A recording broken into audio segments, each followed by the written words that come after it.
There was a huge anti-war movement, and the debate was furious. It was at times ugly. People were being arrested. People who had the slightest connection with China were having files opened on them by ASIO.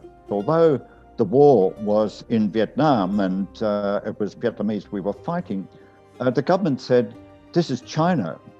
So in effect, by this construction, we were at war with China.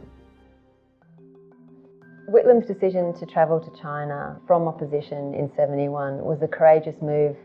Australia didn't know much about its own region at that point in time. Domestic politics was operating in the context or with a culture of fear, and I think he sensed the tide was turning. An opportunity arose over trade, actually. Despite the hostility and the fear-mongering and enmity, Australia had quietly been trading with China, including selling wheat.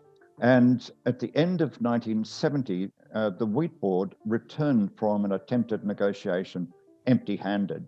The Labor Party thought, here's an opportunity to go to Beijing and find out what this is all about, and is there a way that we can resolve this? The first day in Peking, and already the ALP delegation knows that Australian wheat sales to China are tied to diplomatic recognition. For the Chinese, trade and politics go hand in hand.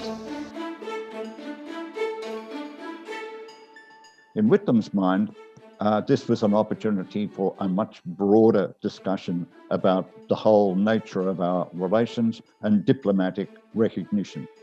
Whitlam wanted to secure an understanding that if he became the Prime Minister, we could have diplomatic relations, and he secured that understanding from the Chinese Prime Minister.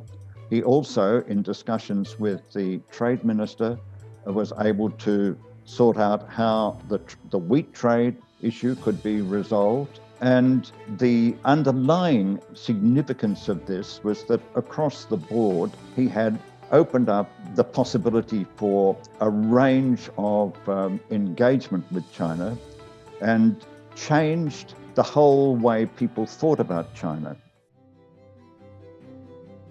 On the 5th of July, this is actually the day that he had that historic interview with Zhou Enlai. I confess that there have already been more historic letters on this mission.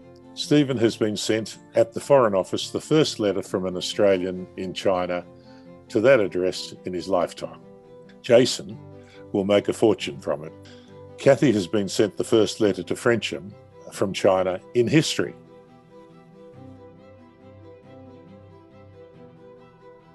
In terms of whether it was a success, Gough says, and I quote, "The measure of the success of the Australian Labor Party mission to China is the hysteria it has produced within the Liberal Party." So I think that's a fairly strong confirmation from his side that the visit had gone well domestically for him and the ALP. Well, Mr. Whitlam, your conclusions at the end of this, what could be a very historic trip? I think from Australia's point of view, the great significance of our delegation to China has been that the Australian people were caught less by surprise when President Nixon also decided to go to China than they would otherwise have been. The Australian people have had more information on China in the last month than they'd had for more than 20 years.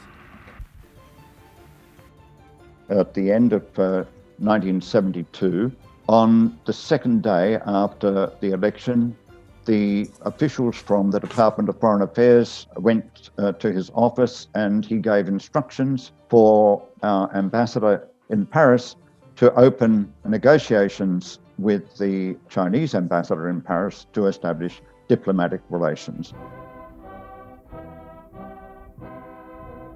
Who would have thought a mere 2 years ago that an Australian Prime Minister would receive such a welcome as this in China? But this is a special welcome, a welcome that President Nixon didn't get when he came here on his history-making visit in 1971.